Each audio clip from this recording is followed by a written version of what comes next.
ప్రజాపాలన ప్రగతి ప్రణాళిక 99 రోజుల కార్యాచరణ ప్రణాళిక కార్యక్రమాన్ని ప్రారంభించారు జగిత్యాల శాసనసభ్యులు డాక్టర్ సంజయ్ కుమార్, జిల్లా కలెక్టర్ సత్యప్రసాద్. శుక్రవారం జగిత్యాల జిల్లా కేంద్రంలో ఎమ్మెల్యే సంజయ్ కుమార్, జిల్లా కలెక్టర్ బి సత్యప్రసాద్ తో కలిసి ప్రజాపాలన ప్రగతి ప్రణాళిక కార్యక్రమాన్ని ప్రారంభించారు. ఈ సందర్భంగా 99 రోజుల కార్యాచరణ ప్రణాళిక విజయవంతంగా అమలు చేయాలని ప్రతిజ్ఞ చేసి కార్యక్రమాన్ని ప్రారంభించారు. అనంతరం ముఖ్యంగా పట్టణ పరిశుభ్రత శానిటేషన్ అంశంపై చర్చించారు. పట్టణంలో పరిశుభ్రతను మెరుగుపరిచి ప్రజలకు శుభ్రమైన వాతావరణాన్ని అందించేందుకు అధికారులు సమన్వయంతో పనిచేయాలని సూచించారు. అలాగే 99 రోజుల కార్యాచరణ ప్రణాళికలో భాగంగా అభివృద్ధి పనులు వేగవంతం చేసి ప్రజల సమస్యలను త్వరితగతిన పరిష్కరించాలని అధికారులను ఆదేశించారు. కార్యక్రమంలో పాల్గొన్న ఎమ్మెల్యే సంజయ్ మాట్లాడుతూ రాష్ట్ర ప్రభుత్వం ప్రజల సంక్షేమం మరియు సమగ్ర అభివృద్ధిని లక్ష్యంగా పెట్టుకుని చేపట్టిన ప్రజాపాలన ప్రగతి ప్రణాళికలో భాగంగా రూపొందించిన 99 రోజుల కార్యాచరణ ప్రణాళికను సమర్థవంతంగా అమలు చేయాలని అన్నారు. కార్యక్రమం ద్వారా పట్టణంలో పారిశుద్ధ్యం, త్రాగునీరు, డ్రైనేజీ, గృహ నిర్మాణం వంటి ముఖ్యమైన సమస్యలు ప్రాధాన్యతగా పరిష్కరించినట్లు ఆయన పేర్కొన్నారు. జిల్లా కలెక్టర్ సత్యప్రసాద్ మాట్లాడుతూ రాష్ట్ర ప్రభుత్వం రూపొందించిన ప్రజాపాలన ప్రగతి ప్రణాళికలో భాగంగా చేపట్టిన 99 రోజుల కార్యాచరణ ప్రణాళికను జిల్లాలో పకడ్బందీగా అమలు చేయాలని అధికారులకు ఆదేశించారు. కార్యక్రమం ద్వారా ప్రజలకు అవసరమైన మౌలిక వసతులు మెరుగుపరచడం, అభివృద్ధి పనులు వేగవంతం చేయడం ప్రధాన లక్ష్యమని ఆయన పేర్కొన్నారు. నిర్మాణ దశలో ఉన్న ఇందిరమ్మ ఇళ్ల పనులకు వేగవంతంగా పూర్తి చేసి లబ్ధిదారులకు త్వరగా అందేలా చూడాలని సంబంధిత అధికారులను ఆయన ఆదేశించారు. ఈ కార్యక్రమంలో అదనపు collector local bodies B Rajagoud, Jagtial RDO Madhusudan Goud, municipal chairperson సమీన్లా వాణి, కౌన్సిలర్లు, మున్సిపల్ కమిషనర్ స్పందన, సంబంధిత అధికారుల తదితరులు పాల్గొన్నారు.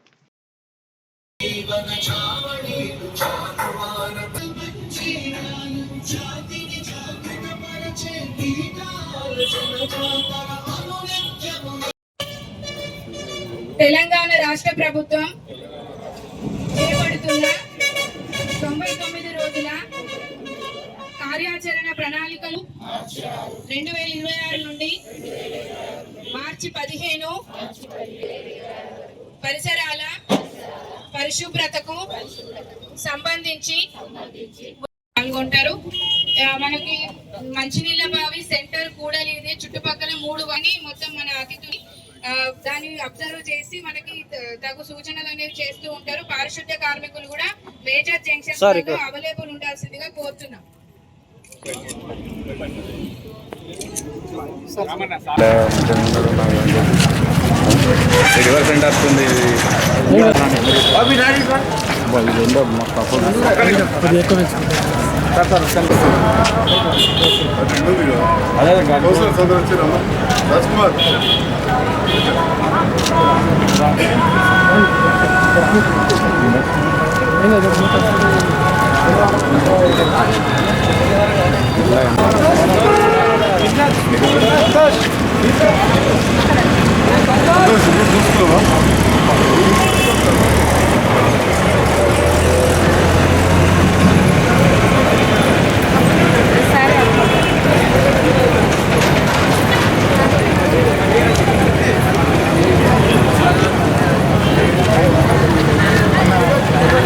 మౌలిక సదుపాయాలు అందరికీ అందించడంలో, మళ్ళీ ప్రజల జీవన ప్రమాణాలు మెరుగుపరచడంలో ముందుండి జగిత్యాల అభివృద్ధికి ఈ కార్యక్రమం కృషి చేస్తుందని తెలియజేసుకుంటూ, ఈ కార్యక్రమం మార్చి 6న ప్రారంభించి జూన్ 15 వరకు కొనసాగుతుంది.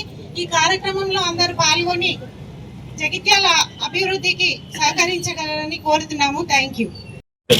సీఎం గారి ఆదేశానుసారం మున్సిపాలిటీలో మనం చేసుకోబోయేది మొట్టమొదటిగా మనము కాన్సన్ట్రేట్ చేయేది కూడా అంతా శానిటేషన్ మీదే. ఈ శానిటేషన్ పరంగా కూడా 99 రోజుల పాటు మనం ఫ్లాగ్షిప్ ప్రోగ్రామ్ గా తీసుకొని మొత్తం ఇంటెన్స్ గా శానిటేషన్ పెట్టుకొని కొన్ని ఏరియాలో మనకి కంప్లైంట్స్ వస్తూ ఉన్నాయి. అక్కడ వాటర్లో సరిగ్గా అవ్వట్లేదనో, లేకపోతే డైలీ చెత్త ఆటోలు రావట్లేదనో, లేకపోతే సరిగ్గా తడి చెత్త పొడి చెత్త డిస్ట్రిబ్యూషన్ సరిగ్గా చెక్ చేయట్లేదనే కంప్లైంట్స్ వస్తూ ఉన్నాయి. సో మనకి సీఎం గారి ఆదేశానుసారం మున్సిపల్ కమిషనర్ కి, మున్సిపల్ కౌన్సిల్ కూడా నేను కోరేది ఏంటంటే, ఒకటి మొత్తం చెత్త ఆటోలన్నీ కూడా 100% తిరిగేటట్టుగా చూసుకోవడం, అవన్నీ కూడా అన్ని వార్డులకి వెళ్తున్నాయా లేదా అని ట్రాక్ చేసుకోవడం, తర్వాత ఇంటింటికి కూడా తడి చెత్త పొడి చెత్త డివైడ్ చేసి తీసుకునే దాంట్లో కూడా అవేర్నెస్ క్రియేట్ చేయడం, ఇవన్నీ కూడా మనం చేస్తేనే అవుతుంది. లేకపోతే మనము మన దగ్గర ఉన్న 250-300 శానిటేషన్ స్టాఫ్ తో మనం క్లీన్ చేస్తూ ఉంటే సంవత్సరాలు అయినప్పుడు క్లీన్ అవుతూనే ఉంటాయి. మనం పట్టణాలు క్లీన్ గా ఉంచుకోవాలంటే ఫస్ట్ మనం చేయాల్సింది ఏంటంటే, మనము చెత్త అనేది రోడ్డు మీద కానీ బయట కానీ వేయకుండా ఉంటే 90% ఆఫ్ ద ప్రాబ్లమ్ సాల్వ్ అయిపోతుంది. తర్వాత మన దగ్గరికి వచ్చిన ఆటోలు లేదా చెత్త క్లియర్ చేసే ఆటోలు ఏవైతే ఉన్నాయో అందులో మనము తడి చెత్త పొడి చెత్త డివైడ్ చేసి మీరు అక్కడ అది ఇస్తే అది మనకి మిగిలిన 10% కూడా ప్రాబ్లమ్ సాల్వ్ అవుతుంది. మనం రోడ్ల మీద మేము చెత్త వేసుకుంటూ వెళ్ళిపోతాం, లేకపోతే మనం ఇంటి బయట చెత్త పడిస్తాం, మున్సిపల్ వాళ్ళ పని వాళ్ళు తీసుకోవాలి, క్లీన్ చేసుకోవాలంటే మన మున్సిపాలిటీ కానీ మన జిల్లా కానీ ఇలాగే ఉంటుంది.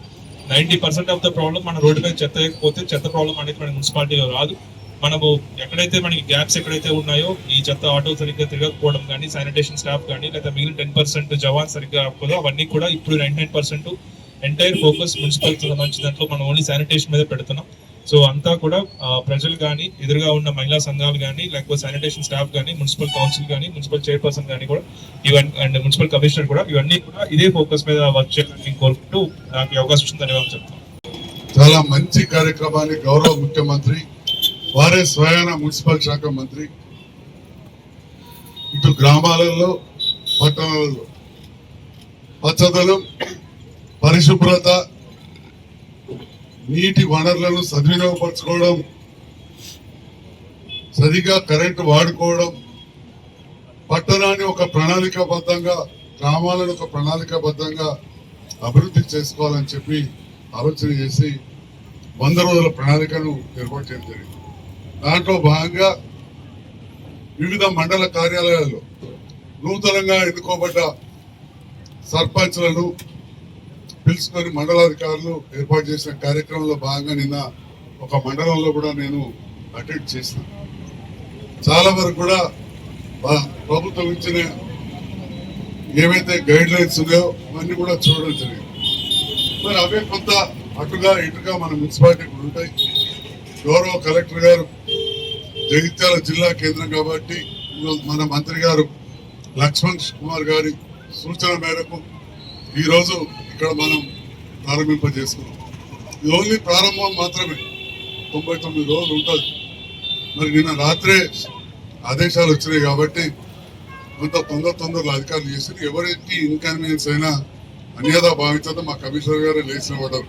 అందుకోసం అర్థం చేసుకోవాలని చెప్పి కూడా అందరినీ సందర్భంగా కోరుతూ, మరి జగిత్యాల పట్టణం ప్రణాళికాబద్ధంగా చేసుకోవాలంటే, మనం మాట్లాడాలంటే కొన్ని గంటలు రివ్యూ చేసుకోవాల్సి ఉంటుంది. మాస్టర్ ప్లాన్ 2009లోనే మనకు దాని పీరియడ్ అయిపోయింది. దేశవ్యాప్తంగా కూడా UNDPFI గైడ్ లైన్స్ ప్రకారం చేయాలని చెప్పి ఆదేశాలు వచ్చినాయి. దాంట్లో ఒక పథకంగా మనం ముందుకెళ్ళాలి. జగిత్యాల పట్టణంలో చాలా ప్రాంతాలు సరిగ్గా పర్మిషన్లు రాకుండా జోనల్ రెగ్యులేషన్ లేకుండా ఉండింది. దాదాపు 14 జోన్లు 126 సర్వే నెంబర్లు రెగ్యులరైజ్ చేసుకున్నాం. మరి దాంతో పాటుగా ప్రభుత్వంతో వచ్చిన నిధులతో ఇటు చెరువులు, గుంటలు, రోడ్లు, డివైడర్లు, వీధి దీపాలు చేసుకున్నాం. పేదవాళ్లకు రాష్ట్రంలో ఎక్కడ లేని ఇల్లు మీ అందరి సహకారంతో, ప్రభుత్వ సహకారంతో మనం జగిత్యాలని కట్టుకున్నాం. రాష్ట్రంలో ఎక్కడ లేనండి. మరి అదంతా మీ సహకారం, అధికారుల సహకారం, నాయకులు అందరం కలిసి చేసుకున్నాం. మరి అటువంటి సందర్భంలో దాదాపు కరోనా కంటే ముందు, కరోనా తర్వాత ప్రతి అభివృద్ధి కార్యక్రమంలో ఒకటే ఒక మాట చెప్తుంటే చెప్పకుండా నేను వదిలే.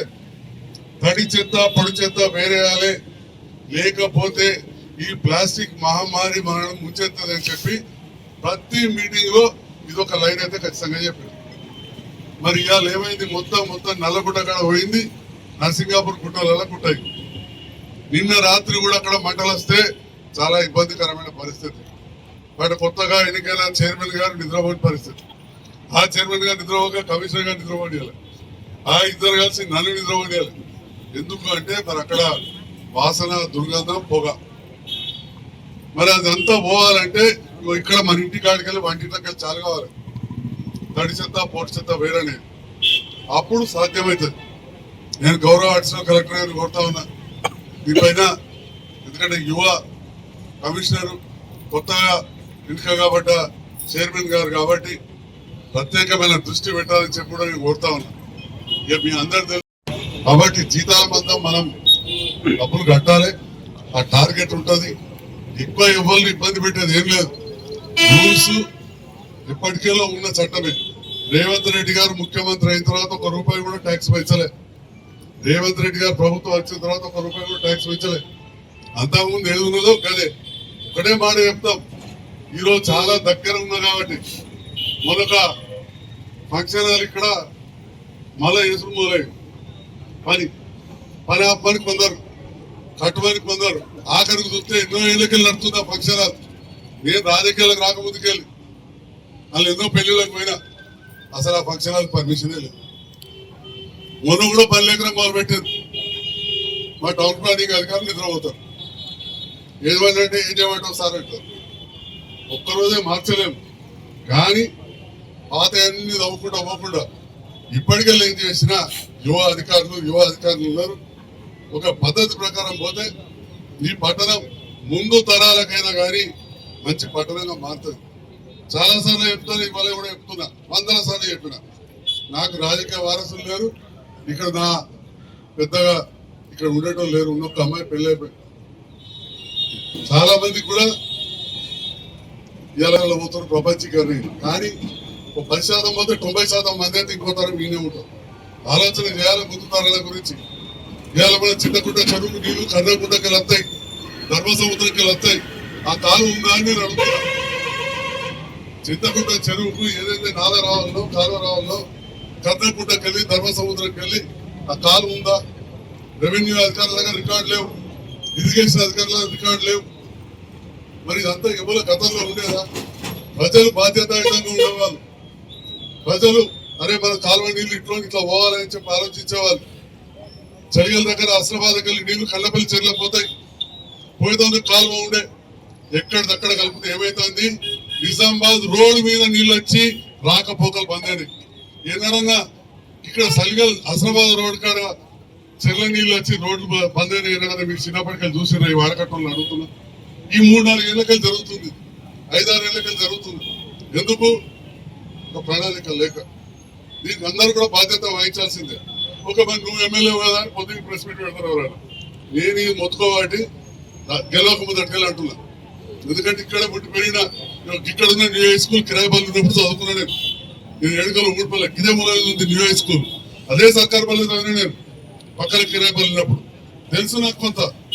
కర్ణాకుంట నీళ్లు 10 ఏళ్ళకెళ్ళి ఎట్లా వస్తాయో తెలుసు. ఎందుకంటే నా ఊరు పక్కనే, ధర్మసముద్రం శివారే.